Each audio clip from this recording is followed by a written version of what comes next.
Bismillahirrahmanirrahim. Alhamdulillahi rabbil alamin. Allahumma salli wa sallim ala sayyidina Muhammadin miftahi babi rahmatillah adada ma fi ilmillah salatan wa salaman daimaini bidawami mulkillah wa ala alihi wa sahbihi wa man walah wa man tabi'a sunnatahu wa qa'tada bihudah ila yaumi liqa'illah amma ba'du. Assalamu alaikum warahmatullahi wabarakatuh.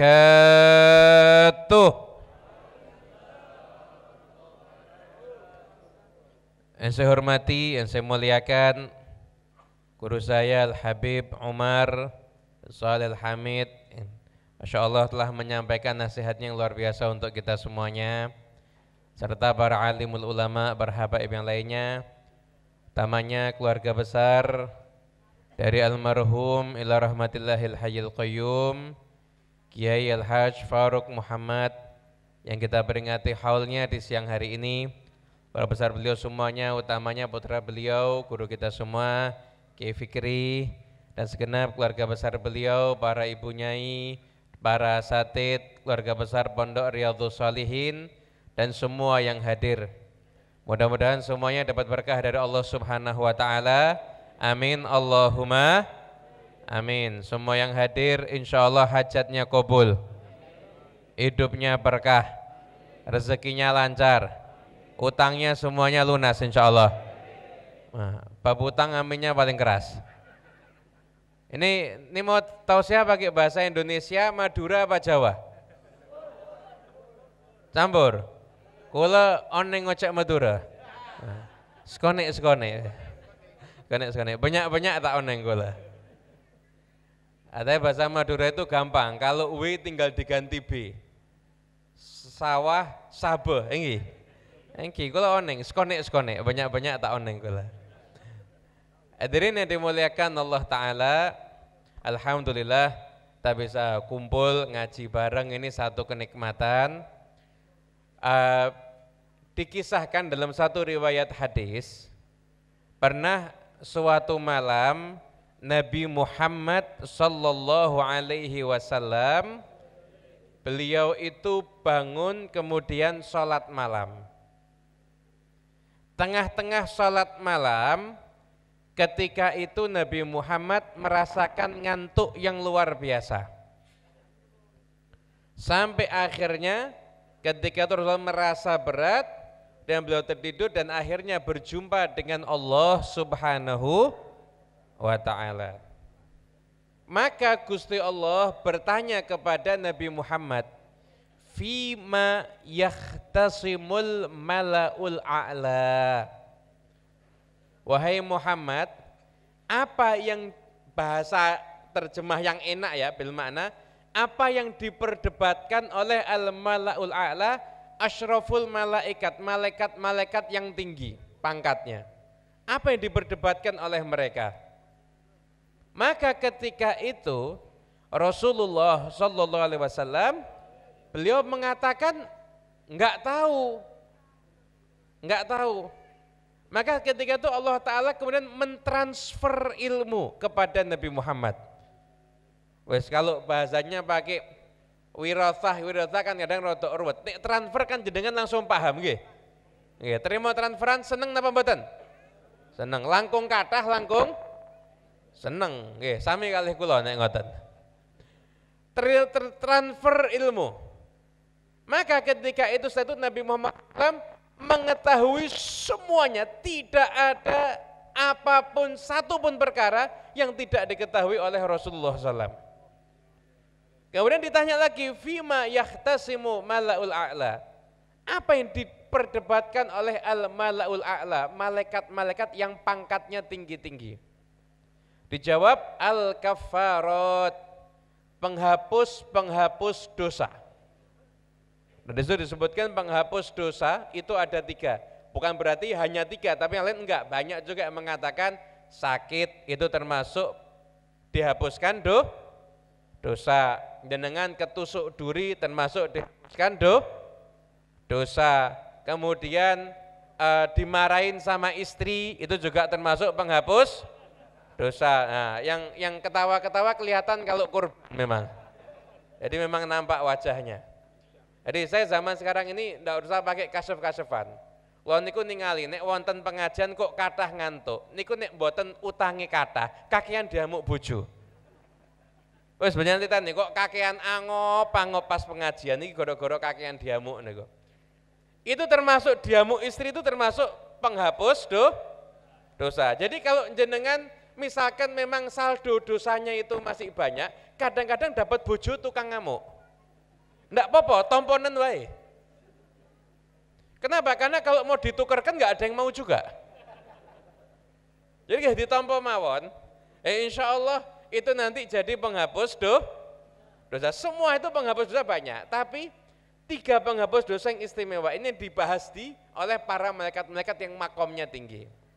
Yang pertama, naklul aqdam ilal masajid, melangkah kaki ke masjid. Lah orang kalau udah belajar jangan leterlek. Lah kalau naik motor gimana? Enggak apa-apa, yang penting ke masjid. Mau naik motor boleh, naik mobil boleh, naik tank boleh, enggak apa-apa. Yang penting pergi ke masjid. Kemudian yang kedua yaitu isbaghul wudhu fil makruhat. Kondisi yang enggak nyaman tapi tetap menyempurnakan wudhu. Cuaca dingin, badan greges, tetap wudhunya komplit. Basuh telapak tangan, kumur, kemudian hidung, saya itu muka, setelah itu disela-selahi jenggotnya. Untuk yang punya jenggot gak usah nyela-nyelai.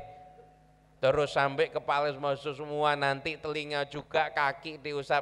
Itu isbaghul wudhu fil makruhat termasuk penghapus dosa. Dan yang ketiga, intidharus shalah ba'da shalah. Menunggu salat ke salat yang berikutnya. Paling enggak biasanya amalannya orang-orang saleh, para habaib, para romo kiai niku biasanya sebelum maghrib ke masjid. Nanti adzan maghrib udah di masjid, salat maghrib, nanti saya itu ada yang tadarus hizib Quran, ada yang ngajar santri, ngaji sorokan dan sebagainya, sampai adzan isya enggak keluar masjid, salat isya berjamaah, itu termasuk kafarat intidharus shalah ba'das shalah. Nah, ikhwani rahimakumullah yang dimuliakan Allah Ta'ala, yang ingin saya garis bawahi daripada peristiwa yang dialami sama Nabi Muhammad ini, ilmu itu ada 2 macam.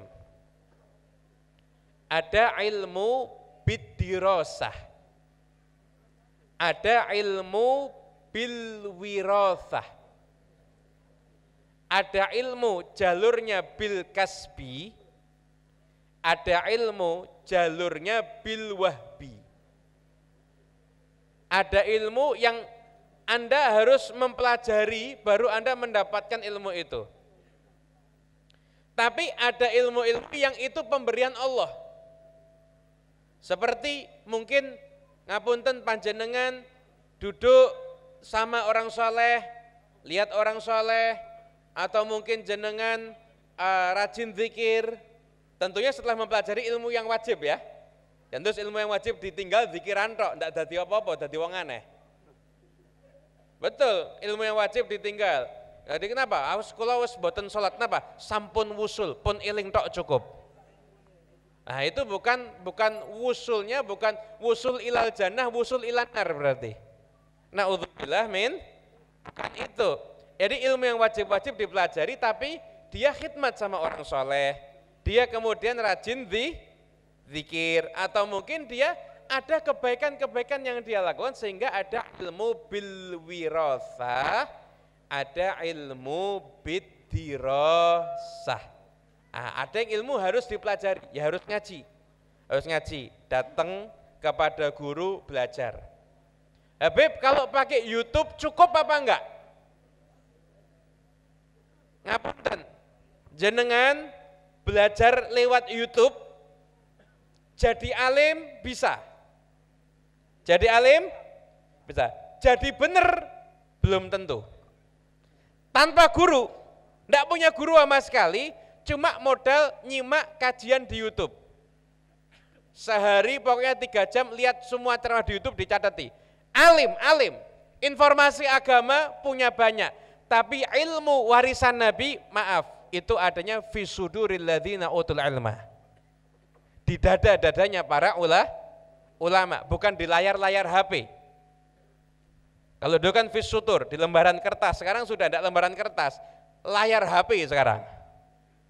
Bukan dari situ, tapi ilmu yang dari dadanya ulama itu yang menyebabkan Anda dapat ilmu yang warisan Nabi. Tapi kalau belajar dari YouTube, informasi agama.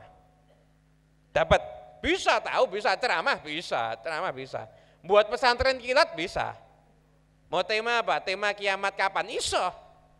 Padahal ulama ditanya kiamat kapan, enggak jawab. Sekarang banyak yang sudah memprediksi kapan terjadinya kiamat. Mbuh ilmu ini keduwuren apa piripun wallahu a'lam. Ini lewat YouTube bisa dapat informasi agama. Anda dikenal sebagai orang alim, pinter bisa. Tapi kalau Anda benar ilmu warisan Nabi, enggak. Anda harus datang ke guru. Akhir zaman orang itu harus punya guru. Nah, pilih guru jangan keliru. Pilih guru jangan apalagi akhir zaman. Imam Malik itu, beliau mengisahkan Imam Malik itu, beliau itu baru berani menjawab pertanyaan agama, berfatwa. Imam Malik loh Pak, ini Pak, Imam Malik itu manusia teralim di muka bumi di zamannya, itu baru berani berfatwa setelah 70 ulama bersaksi beliau layak berfatwa. Beliau layak berfatwa, baru beliau berani. Tapi kalau sekarang orang mau jadi mufti, gampang. Modal HP, tripod, kuota. Yang ketiga tidak begitu penting, kalau ada wifi bisa. Wifi-nya ikut punya tonggo juga bisa. Pun tidak begitu lancar nanti wifi-nya. Ya. Ini tinggal modal tripod, HP, langsung live Instagram. Silahkan yang mau bertanya. Masya Allah. Yang nonton, alhamdulillah cuma 2. Adike karo tonggone, tok. Lo jadi mufti sekarang gampang, punya kamera bisa ngomong macam-macam dimasukkan ke YouTube, bisa. Tapi kalau dulu untuk orang dikenal pangkatnya adalah ulama, maaf, ada proses, nggak sembarangan, ada proses. Dikenal pangkatnya ulama, ada proses. Orang dulu itu bersaksi 70 ulama ini, Imam Malik, 70 ulama bersaksi, kamu boleh berfatwa, 70 loh Pak. Di zaman itu yang top-topnya bersaksi, saya diizinkan berfatwa, baru Imam Malik mau berfatwa. Itu aja kadang-kadang di dalam majelis seringkali beliau itu kalau ditanya jawabnya la adri, saya enggak tahu. Pernah datang orang dari jauh, datang ke Imam Malik, mau tanya, kata Imam Malik, saya enggak tahu. Loh, saya datang dari jauh, nanti saya ngomong apa sama orang-orang? Oh iya tinggal ngomong aja, bilangkan sama orang-orang yang tanya, Imam Malik enggak tahu. Enggak ngomong, Malik bin Anas enggak tahu. Gitu. Nah sekarang enggak, makanya kalau lihat kalau ada apa sesi tanya jawab, kok iso jawab kabeh? Ini berarti ora pati beres iki. Iso jawab kabeh, jelimet semua dijawab, semua urusan dijawab. Tanya fikih dijawab, tanya kedokteran dijawab. Oh berarti aneh iki.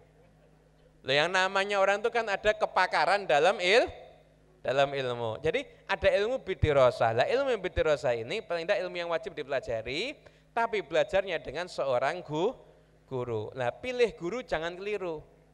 Kalau perlu jenengan mau milih guru, mata dibuka, melek, sholatu istikharah dulu. Iya, salah pilih guru bahaya Pak. Salah pilih sopir itu resiko terbesar cuma mati. Tapi salah pilih guru resiko terbesar celakanya dunia sampai akhir. Istikharah dulu sampai Anda mantap, oh ini guru saya, Anda ikuti. Kalau sudah istikharah dapat guru yang benar, matanya merem, gurunya bilang apa ikuti. Tapi setelah melalui proses istikharah dulu. Istikharah dulu, karena mohon maaf tidak semua yang viral di YouTube bisa jadi guru Anda, belum tentu. Karena tidak ada standar untuk ngukur ulama. Ada enggak? Ada? Nggak ada. Tidak ada standar untuk mengukur ulama di YouTube, itu nggak ada, semuanya bebas. Semuanya bebas. Nah, ini pentingnya. Ada ilmu bidirosah. Ada pula ilmu bilwirosah. Ilmu yang dapat transferan tadi itu. Nah, ini semuanya. Kadang-kadang nyun pangapunten, ada orang taunya ilmu cuma yang wajib-wajib. Taunya ilmu cuma yang wajib. Namun dia itu dikenal orang yang bijaksana. Orang yang bijak, sehingga perkara-perkara yang ruwet itu bisa diatasi dengan mudah oleh dia. Bisa diatasi dengan mudah oleh dia. Nah, saya kok teringat satu cerita, nggak tahu ini kisah nyata atau tidak, tapi ya cukup bisa diambil jadi pelajaran.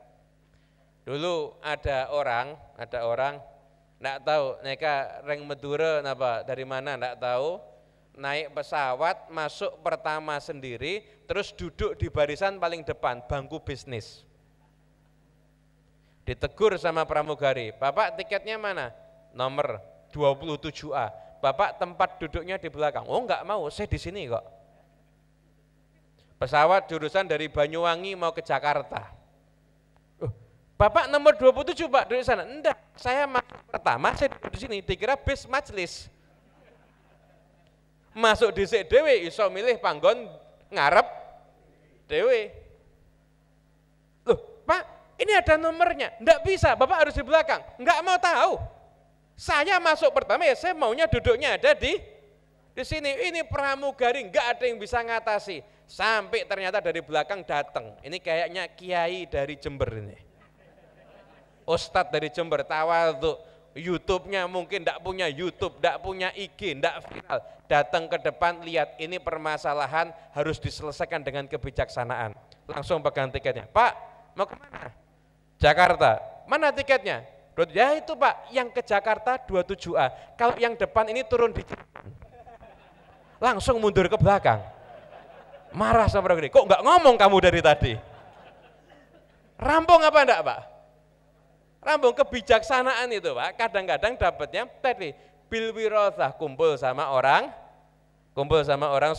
soleh. Ini yang menjadikan akhirnya mendapatkan kebijaksanaan. Kita pernah dengar Pak satu kisah.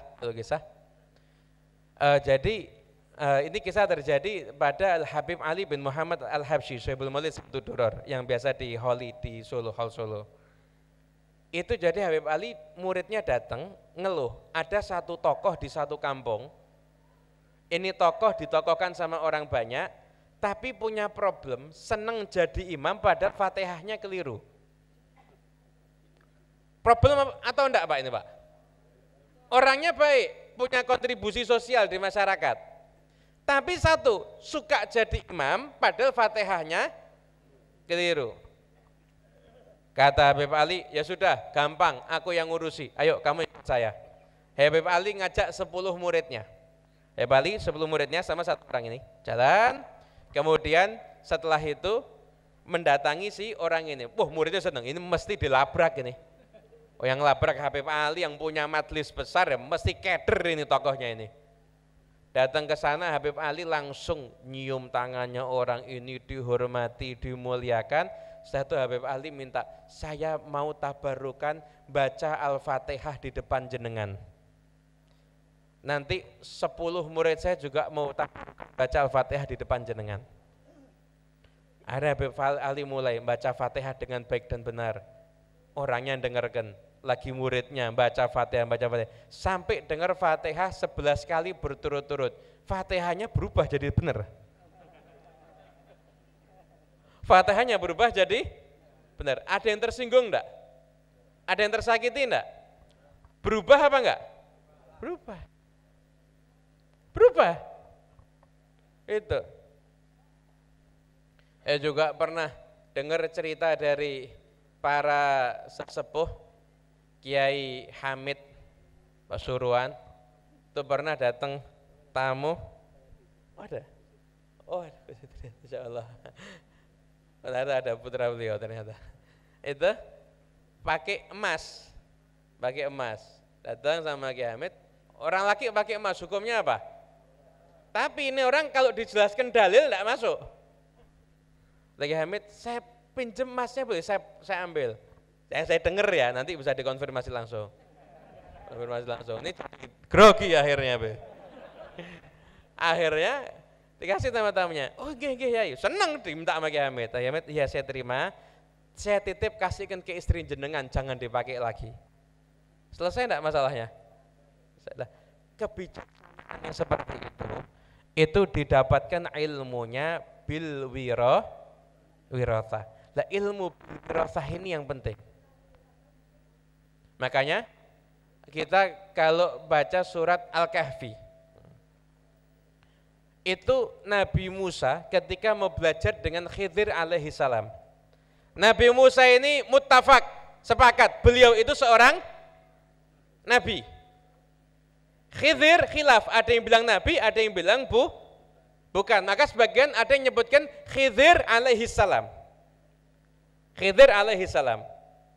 Nah, jadi kadang-kadang al-fadhil berguru kepada mafdul. Enggak apa-apa, itu enggak aib. Jadi kalau Anda misalkan berguru pada lebih muda, itu bukan aib. Itu bukan aib, enggak ada masalah. Anda sebagai tokoh, Anda udah tua, kok ada anak muda lebih fasih ngimami sholat, Anda persilahkan dia maju, Anda mundur, Anda lebih hebat. Kenapa? Anda bukan cuma bisa ngimami, tapi Anda juga bisa punya kader untuk siapa yang jadi imam setelah Anda meninggal nanti, lebih top. Betul apa enggak? Nah, kadang-kadang orang itu ngalah itu bukan rendah, tapi justru malah terangkat derajatnya di sisi Allah Subhanahu wa taala.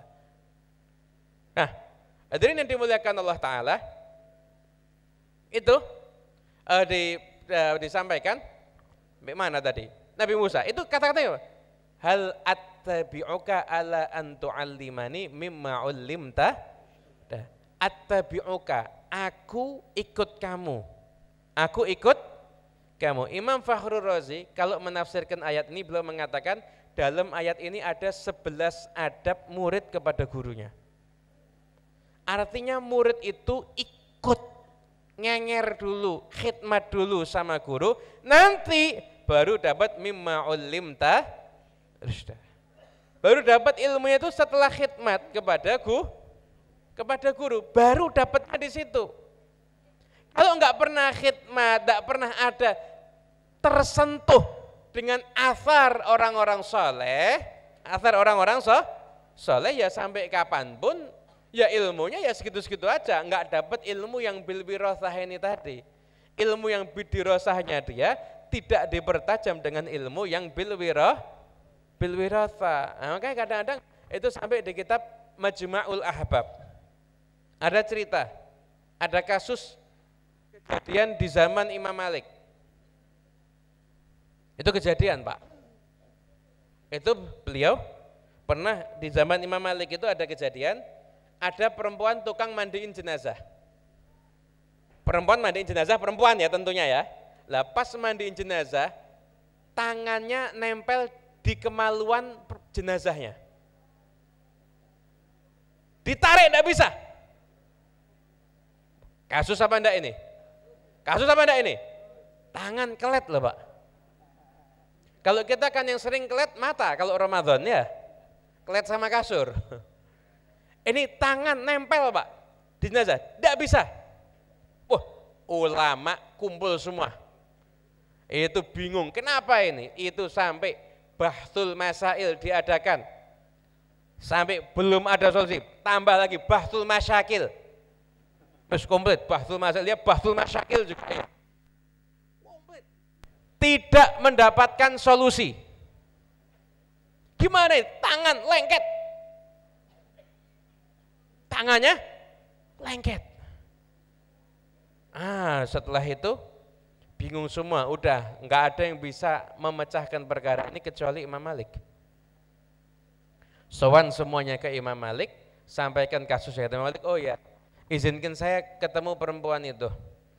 Imam Malik datang ketemu sama perempuan itu, tapi tempat yang sepi, tapi sekiranya tidak khalwat ya. Imam Malik tanya, kamu jujur, tadi kamu waktu bersihkan mandikan jenazah, kamu bilang apa? takut perempuannya. Ya saya salah. Iya, kamu bilang apa? Saya waktu membersihkan kemaluannya saya bilang gini, dipakai zina berapa kali ya? Naudzubillah min qadzaf. Kata Imam Malik, oh ya udah, ini nggak mungkin bisa lepas kecuali cambuk dulu haddul qadzaf. Kalau sudah selesai cambukannya, baru nanti tangannya bisa lepas. Perempuan itu akhirnya dicambuk, selesai itu tangannya bisa lepas. Kebijaksanaan Imam Malik. Ini Pak, ini di kitab enggak ketemu Pak ilmu ini Pak. Ini ilmu bil wirathah. Lah kita kalau pengen dapat ilmu bil wirathah, itu kata Habib Abdullah bin Alawil Haddad, man ahkama maqamat taqwa faqad ta'ahala li ilmil wirathah. Barang siapa yang betul-betul teguh di jalur ketakwaan, maka dia telah memantaskan dirinya untuk mendapatkan ilmu wirathah. Baru bisa dapat ilmu wirathah. Hatinya bersih Pak, hatinya bersih, hatinya bersih. Orang kalau ilmu wirathah itu hatinya bersih, enggak ada dengki, enggak ada hasud sama ini, enggak ada permusuhan dengan ini, tidak memelihara kebencian di dalam hati. Baru Pak itu namanya bisa mendapatkan ilmu wirathah. Ngapunten, nyun pangapunten, maaf. Kalau ada pedagang buah, jajar-jajar pedagang buah itu saingannya sama apa? Pedagang buah saingannya sama pedagang buah. Konter HP saingannya sama HP. Warung saingannya sama warung. Ulama saingannya sama ulama. Udah itu sudah jadi fakta umum. Ulama saingannya sama ulama punya murid. Wah, muridnya ngaji di tempat lain, ulamanya marah. Wah boleh, kenapa kamu situ? Kamu harus sini, marah dan lain sebagainya. Apalagi muridnya punya duit loman, ngaji tempat lain tambah nesu. Coba muridnya rodok melarat, rodok dicolke gue katanya. Lah, kalau dalam hati itu ada seperti itu enggak dapat ilmu lil wirathah tadi itu. Habib Abu Bakar Adni Al-Masyhur ditanya, Habib, kapan ya perpecahan di antara umat ini kok pecah? Ini kelompok ini sama kelompok ini ribut, antar ini sama ini ribut, ulama sama ulama ribut. Kapan, sampai kapan ini perpecahan antar umat ini terjadi? Jawabnya Habib Abu Bakar Adni Al-Masyhur, katanya ada dua kemungkinan. Yang pertama, setannya mati. Enggak bisa tapi kan? Kenapa? Karena setan itu tujuannya disembah, enggak bisa disembah, menimbulkan perpecahan. Maka setan yang paling tinggi pangkatnya itu yang bisa membuat suami istri pegatan. Loh saya setuju nih kok. Setan yang paling tinggi pangkatnya itu yang bisa membuat suami istri pegatan. Ya jalurnya macam-macam, ada jalur pelakor, jalur macam-macam. Waliyadzubillah min. Itu perpecahan itu senengnya sama setan. Setannya mati. Ya enggak bisa. Ya sudah kalau gitu semua orang jadi wali. Inna ibadi laisa laka alaihim sultan. Hambaku yang istimewa, setan, kamu enggak punya kuasa untuk menjerumuskan dia. Pilihannya itu. Kenapa? Karena kalau orang pintu akhirat itu luas, pintu dunia itu sempit. Kalau orang hidup yang dicari dunia, dia akan sering sikut-sikutan sama orang lain. Tapi kalau orang hidup yang dicari akhirat, enggak ada sikut-sikutan sama orang. Enggak ada perselisihan, yang ada perbedaan. Beda, kamu mungkin pintu akhirat jalur sebelah utara, saya pintunya jalur sebelah selatan. Perbedaan ada, tapi tidak ada perselisihan, enggak ada sikut-sikutan. Kenapa? Pintu akhirat luas, pintu dunia itu sempit. Lah kalau kita hidup niatnya tuh bisa kita belajar dari cara niatnya itu akhirat, kita enggak ada permusuhan sama orang lain, Pak. Malah kita lama-lama kaget lihat kok iso ya musuhan. kok bisa ya bermusuhan? Kaget kita. Kalau yang dicari akhirat. Tapi kalau yang dicari dunia, Anda akan sikut-sikutan, Anda akan menyikut orang lain dengan keras. Dan Anda juga akan merasakan gimana rasanya disikut sama orang lain juga dengan keras. Jadi hati pasti badan remuk. Kalau cari ya, masuk pintunya susah, sikut-sikutan, badannya remuk. Bisa masuk belum tentu. Bisa masuk belum tentu, remuknya pasti. Kalau yang dicari itu tapi kalau yang dicari itu akhirat, maka insya Allah akan aman. Insya Allah akan aman. Makanya ayo ikhwani rahimakumullah, kita semuanya yuk jadikan diri kita, yuk ikuti orang-orang soleh. Ikuti para alim ulama kita, ikuti Mbah Siddiq, ikuti Mbah Kiai Ahmad Siddiq, ikuti Habib Soleh bin Muhsin Al-Hamid. Orang-orang yang sudah terbukti menjalani hidup, meninggal husnul khatimah, ilmunya manfaat, bahkan sampai sekarang sebutan namanya aja menurunkan rahmat Allah Ta'ala. Mereka-mereka seperti itu kita ikuti, kita cintai, kita junjung tinggi, insya Allah kita hidupnya berkah. Amin, Allahumma amin. Mudah-mudahan ini hanya ini yang bisa kita sampaikan. Ini saya mewakili yang lain-lain untuk berdoa ini. Harusnya yang banyak yang jauh lebih pantas. Mudah-mudahan insya Allah kita semua dapat berkah insya Allah ya amin. Allahumma. Bismillahirrahmanirrahim. Alhamdulillahi rabbil alamin. Allahumma salli wa sallim ala sayyidina Muhammadin wa ala alihi wa sahbihi ajma'in. Allahumma inna nas'aluka al-afiyah wa dawamal afiyah wa tamamal afiyah wa syukra ala al-afiyah. Allahumma ighfir lana wa liwalidina wa limasyayikhina wa awladina wa muallimina. Allahumma aftah alaina wa ala awladina wa ala talabatina, khususan ala talabat ma'had riyadhus salihin futuhal arifin. Yufaqihna wa iyyahum fid din wa alimna wa iyyahum at-ta'wil wa hdina wa iyyahum ila sawa'is sabil. Allahumma aghnina bil ilmi wa zayyinna bil hilmi wa akrimna bit taqwa wa jammilna bil afiyah.